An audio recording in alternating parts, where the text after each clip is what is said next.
วันที่ 16 ธันวาคม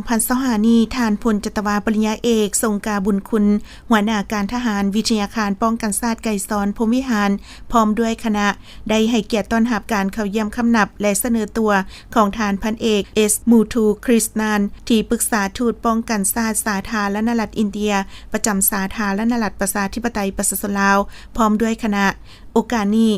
ท่านพลจัตวาปริญญาเอกทรงกาบุญคุณหัวหน้าการทหารวิทยาคารป้องกันชาติไก่ซอนพรหมวิหารต่างหน้าให้คณะอำนวยการพนักงานนักรบได้กล่าวแสดงความคำนับสมเสยและยินดีต้อนรับท่านพันเอกปริญญาเอกเอสมูทูคริสนานที่ปรึกษาทูตป้องกันชาติสาธารณรัฐอินเดียคนใหม่พร้อมคณะที่ได้เข้าพบปะและเยี่ยมยามวิทยาคารป้องกันชาติไก่ซอนพรหมวิหารในครั้งนี้พร้อมทั้งเสนอโดยย่อเกี่ยวกับประวัติแห่งการกำเนิดและเติบใหญ่ขยายตัวของวิทยาคารป้องกันชาติไก่ซอนพรหมวิหารระบบการเรียนการสอนบรรดาผลงานที่ย่านมาได้ในแต่ละระยะนับแต่มือสร้างตั้งจนถึงปัจจุบันจากนั้นทั้งสองฝ่ายก็ได้พร้อมกันปรึกษาหารือและแลกเปลี่ยนปัญหาที่สำคัญหลายด้านซึ่งเป็นการประกอบส่วนสำคัญเข้าในการเพิ่มทวีการพัวพันหัวมือระหว่างสองชาติสองกองทัพลาวอินเดียให้มีความแน่นแฟ้นและเจริญงอกงามขึ้นไปเรื่อยๆ